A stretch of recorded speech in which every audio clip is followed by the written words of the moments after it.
Dari materi ini saya mencoba merangkum masalah air. Ya. Nah, air yang sejak tadi disampaikan adalah air permukaan, air hujan. Nah, saya mencoba membuka wawasan ya kita semua ya, bahwa air itu ternyata berhubungan, gitu ya. Ternyata berhubungan, dan ibu dan bapak seringkali tidak sadar. Nah, jadi kalau ada yang pakai Instagram atau X, ini bisa diklik nanti di slide ya. Jadi kita bisa berinteraksi lebih. Yang saya ingin sampaikan ada beberapa hal ya. Yang pertama ini ya. Jadi sebentar. Nah ini. Jadi ada dua angka ya, Ibu dan Bapak, 280-an dan 2.300 ya. Jadi itu kurang lebih 10 kali lipat lah ya. Kurang lebih 10 kali lipat. Ini adalah rata-rata curah hujan per tahun. Ya. Di mana? Nah, yang 284 ini di sebuah kota yang namanya Alice Spring. Jadi di sini saya coba menyampaikan kepada ibu dan bapak bahwa ketika di musim kemarau ada kekeringan dan seterusnya ya, itu ternyata ada daerah lain yang jauh lebih kering, gitu ya. Ini untuk supaya kita tahu posisi kita ada di mana dan menyadari bahwa ya Tuhan itu maha adil ya. Nanti kesimpulannya ini slide saya. Nah, ada sebuah kota namanya Alice Spring, itu rata-rata hujannya setiap tahun hanya 284. Nah, bandingkan dengan 2.300 mm di angka yang sebelumnya tadi. 2.300 mm itu adalah angka yang sama, tapi di Bandung. Ya, milimeter per tahun. Angkanya berubah-ubah, tapi ya sekitar 1.900 sampai 2.000 sekian, gitu ya. Jauh lebih besar dibanding ini. Nah, Alice Spring itu ada di mana? Dia ada di satu tempat yang sangat tandus ya, karena dia hanya batuan aja, warnanya merah, kemana-mana ibu dan bapak hanya lihat rumput, alang-alang sama batu yang tinggi, gitu ya. Nah, di mana mungkin sudah bisa menebak kalau melihat nama-nama itu ya. Nah, daerah itu ada di Australia, di tengahnya. Jadi kalau ibu dan bapak mungkin ada yang pernah ke Australia, saya bisa menebak kemungkinan besar tidak di daerah tengah ini. Jadi kalau ibu dan bapak ke Australia itu, kalau yang datang ke suatu seminar, ya pasti seminarnya tidak akan di tempat yang di tengah ini, gitu ya. Pasti di daerah New South Wales, Queensland, Brisbane dan seterusnya. Tapi tidak di sini, gitu ya. Nah, kenapa tidak di sini? Ya karena dia di tengah, karena bentang alamnya dia itu sangat tandus, gitu ya. Nah, kurang lebih seperti ini. Saya juga belum pernah ke situ ya. Nah, kota ini konon katanya hanya terbentuk gara-gara. Jadi ada penyebabnya ini, bukan tiba-tiba ada pedagang dari mana gitu ya, memulai kota. Tapi kota ini tidak akan ada kalau tidak ada jalur telegraf. Jalur telegraf itu jalur komunikasi pra-telepon. Ya. Jadi kalau tidak ada jalur dari Darwin yang di utara di atas ke selatan, maka ke Adelaide kalau tidak salah ya, yang di selatan, maka kota ini tidak akan ada begitu ya. Karena kota ini dijadikan jalur itu, kelewatan jalur kabel gitu istilahnya. Jadi kalau nggak ada kabel itu kota ini nggak ada. Itu saking tidak menariknya gitu ya. Nah, ada angka kedua 29,2, satu lagi 239. Ya. Nah, angka ini angka apa? Ini adalah jumlah hari hujan rata-rata per tahun. Jadi dalam satu tahun ada satu daerah yang kurang dari 30 hari dia mendapatkan hujan.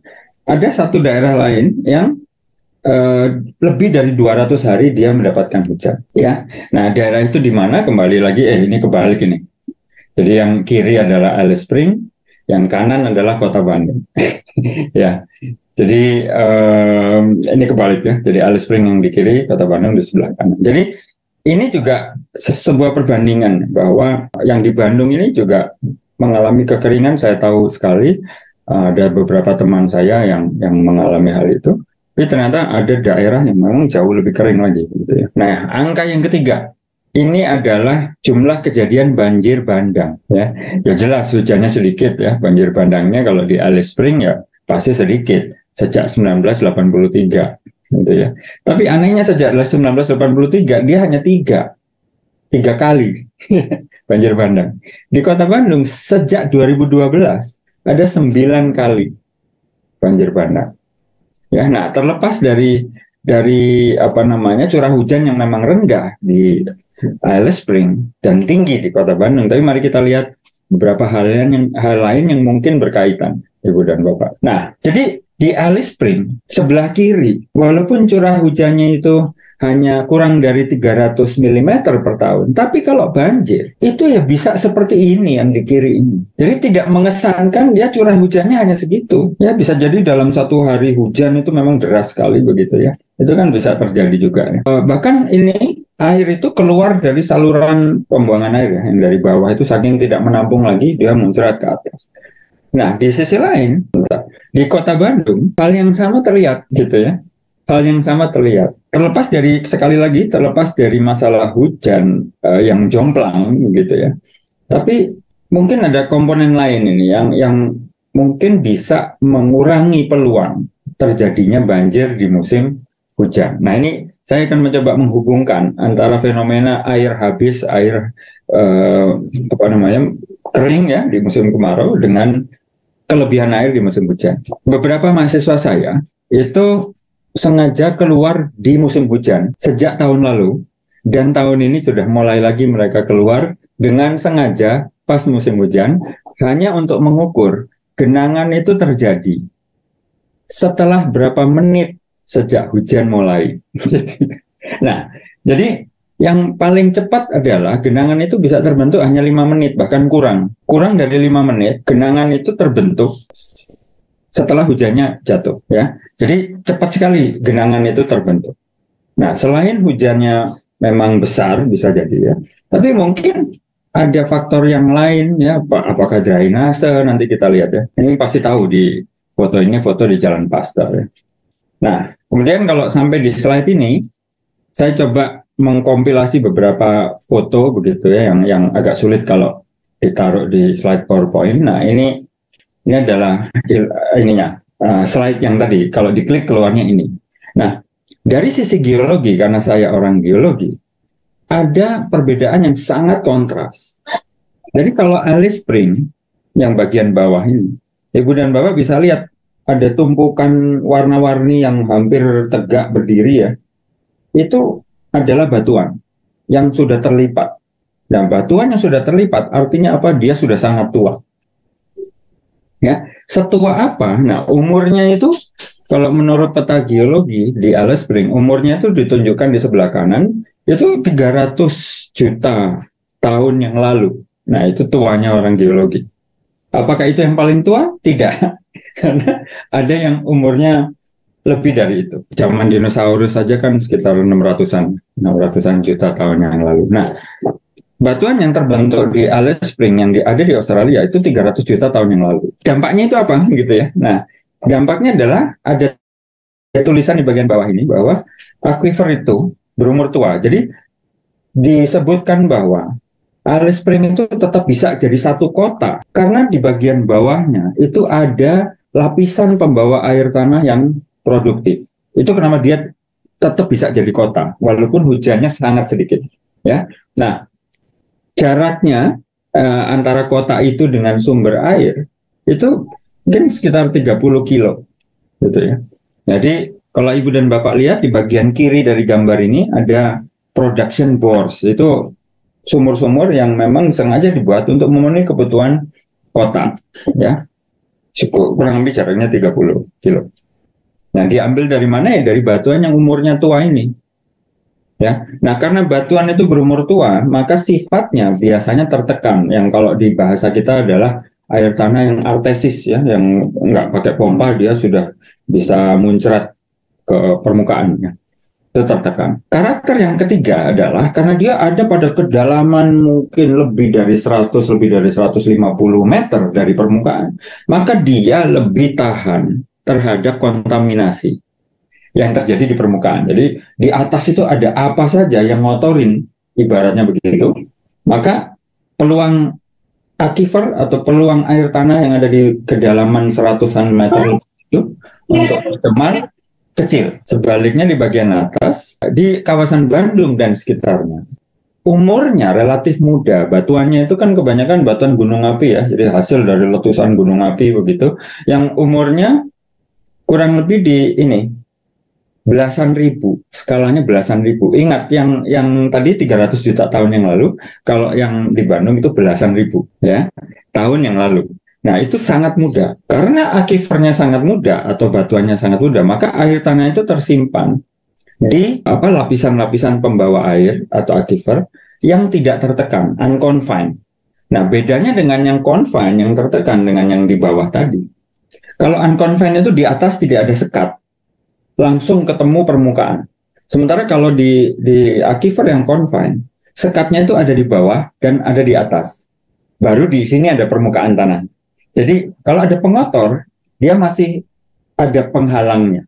Sementara kalau aquifer unconfined atau tidak tertekan, kalau ada pengotor di permukaan tanah, maka dia langsung masuk. Tidak ada penyekat lagi. Oleh karena itu, aquifer atau air tanah tidak tertekan di Kota Bandung itu rentan terhadap kontaminasi dari permukaan. Nah, aquifer atau lapisan-lapisan yang mengandung air tanah di mayoritas daerah di Indonesia biasanya yang ini, gitu ya. Karena endapannya relatif usianya muda, tidak seperti Alice Spring ini yang sangat tua. Nah, karena curah hujannya memang tinggi di Bandung, begitu ya.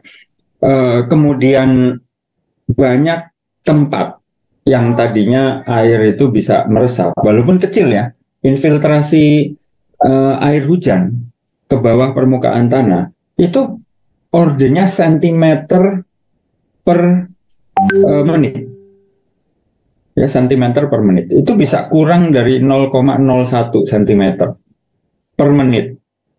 Ya, anggaplah 0,01 milimeter per menit. Maka dalam 100 menit air itu baru jalan 1 cm, gitu kurang lebih ya. 100 menit itu kan hampir 2 jam.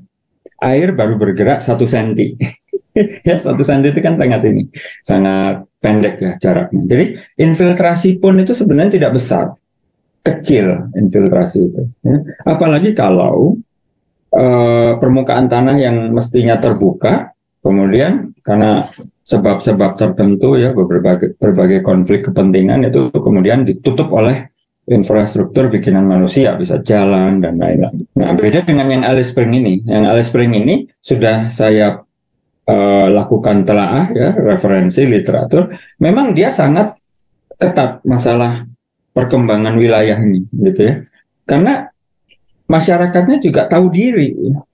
Ini daerah, ini orang nggak ada yang mau ini tinggal di sini begitu ya. Airnya terbatas, kalaupun ada sumbernya jauh. Jadi dia sangat hati-hati ketika mau bikin rumah di situ atau mau membuatkan rumah buat orang lain di situ. Dia sangat hati-hati. Nah, kembali ke Bandung, akibatnya adalah ini. Ya, jadi ini Jalan Insinyur Haji Juanda, tapi sebentar lagi, yang mana itu juga terjadi setiap tahun di tahun-tahun sebelumnya. Jalan Insinyur Haji Juanda ini akan jadi Sungai Insinyur Haji Juanda di musim hujan. Ya, jadi dari jalan menjadi sungai. Nah, tidak hanya jalan ya, tapi jembatan pun jadi sungai, gitu. Nah, kalau jembatan kan jelas ya, karena ada drainase jembatan yang tidak bagus ya. Tapi Anda, Ibu dan Bapak bisa bayangkan air yang terhalang untuk tidak mengalir ke bawah itu bisa sebanyak ini, gitu ya. Nah, Ibu dan Bapak, sumber dari foto-foto ini bisa langsung diklik di kotak-kotak yang ada di bawahnya, itu nanti langsung ke artikelnya. Nah, jadi sebenarnya air ini kan sebenarnya tidak ada. Kalau tidak ada bangunan ini, air ini mestinya bisa mengalir, selain yang meresap ya, yang kecil tadi, akan bisa mengalir langsung ke sungai. Ya, betul ya, benar Bapak. Nah, akibat dari ada bangunan, maka ada genangan ini. Maka ada istilah artificial runoff atau aliran permukaan buatan. Buatan siapa ya? Buatan manusia, buatan kita, gitu ya. Nah, air ini yang alamiahnya itu jatuh ke tanah dan sebagian kecil ya, kemudian ada yang mengalir ke sungai. Pada praktiknya sekarang, dia ngalir ke sungai terhalang karena drainasenya tidak cukup besar. Kemudian meresap pun dia jelas tidak bisa sebanyak ini. Jadi agak-agak repot posisinya ya, Ibu dan Bapak. Nah, eh, sekarang kembali ke slide. Ini mudah-mudahan bisa lebih apa namanya, benar-benar bisa lebih familiar ya dengan hal-hal ini. Nah, untuk diketahui, kalau tadi masalah gorong-gorong ya, tadi saya sampaikan masalah gorong-gorong. Foto yang ada di Bandung ini kan di Jalan Pasteur ya.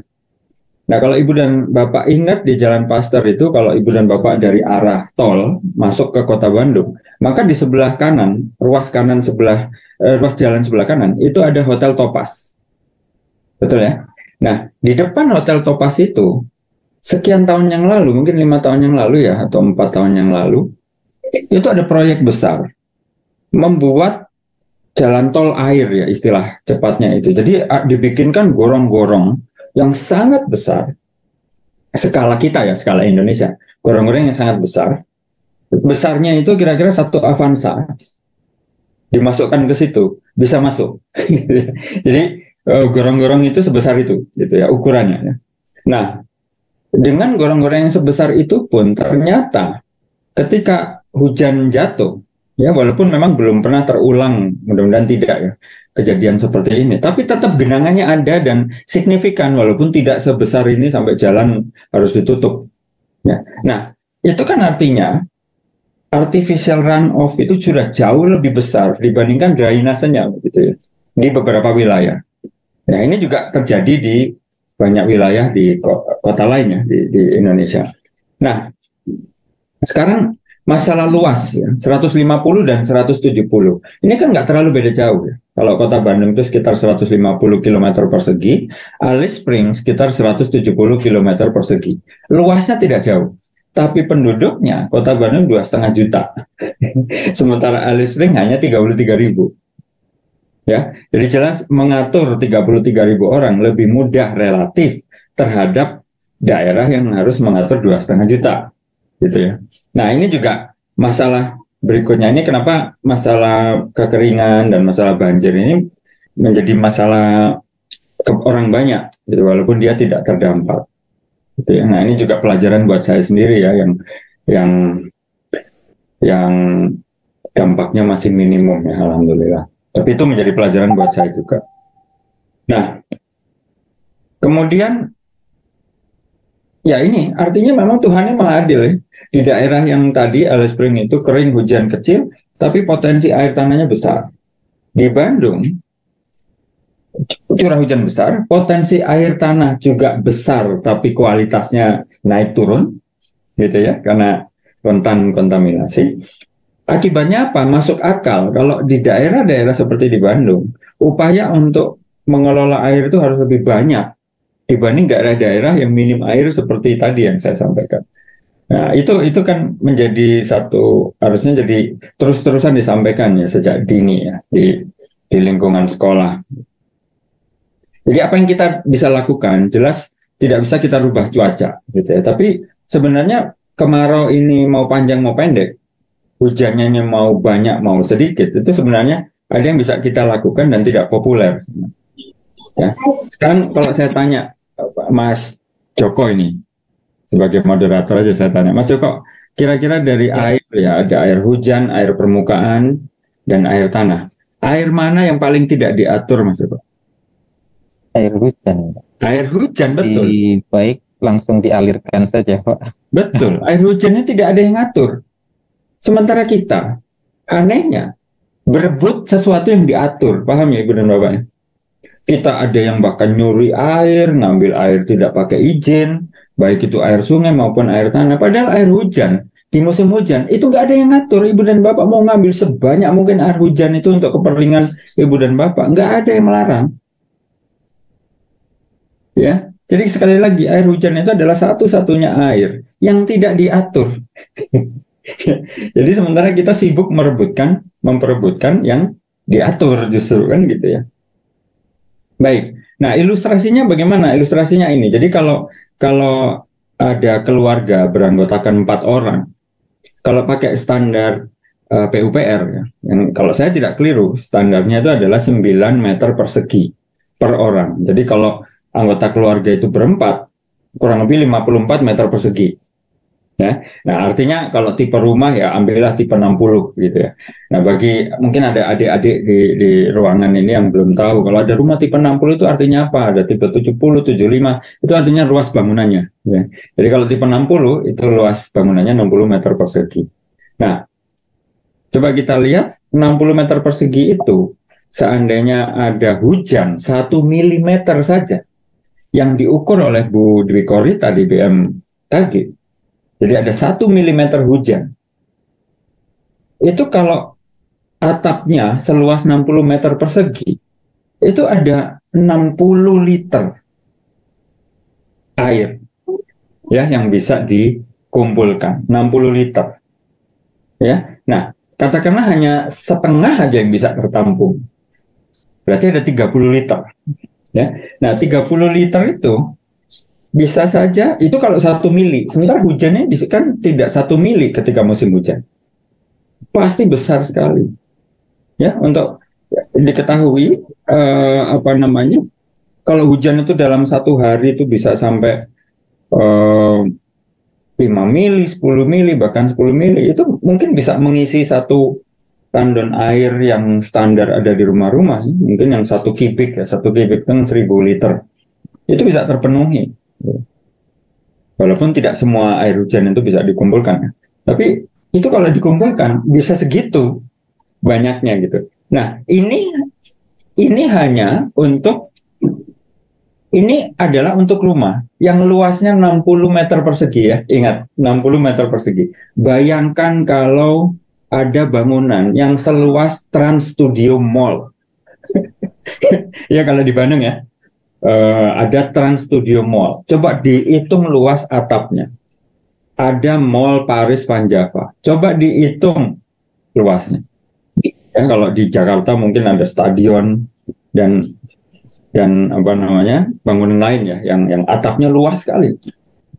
Maka kalau hujan 1 mili saja, hasilnya ada berapa liter yang dikumpulkan. Ya, dan itu masih terbukti ya. Kalau ibu dan bapak, saya kasih ilustrasi lagi. Kalau ibu dan bapak main ke Trans Studio Mall ya, TSM, kan kalau pulang itu pasti akan memutar ke sisi yang sebelah kanan jalan kalau dari depannya. Itu kan jalur keluarnya. Nah, yang ke arah barat ya. Nah, coba ibu dan bapak sengaja keluar pas hujan deras. Pulangnya pas hujan deras. Ya tentunya pakai mobil ya. Keluar di parkiran, kemudian melewati apa namanya jalur keluar ya. Maka ibu dan bapak akan melewati jalur gorong-gorong sebenarnya. Nah, ibu akan melihat bahwa gorong-gorong itu kan ditutup ini ya, apa namanya, tutup besi. Ya, itu tutup besinya tuh bisa begini bergerak. Yang sudah masuk. Tadi memang secara ideal memang disampaikan Mas Pan bisa bergerak begini. Dan sepertinya kita perlu melakukan hal tersebut ya. Saya ingat beberapa undangan ini kok ada sesuatu sudah ada topiknya. Tapi kemudian mohon di mute. Ya. Baik, itu tutup selokannya tuh bisa bergerak begini. Kemudian ada air-air yang sudah mulai muncrat begitu. Itu kan artinya apa? Gorong-gorong di mall itu pun ketika hujan yang lebat itu bahkan nggak bisa nampung gitu. Nah, kalau misalnya itu bisa ditangkap gitu ya. Jadi atap bangunan yang lebar, yang luas itu saya membayangkan bukan begini, tapi begini begitu. Itu maka kan mungkin kebutuhan air selama setengah atau 3 bulan, 4 bulan ke depan, terutama di musim kemarau bisa ditangani ya oleh air hujan itu.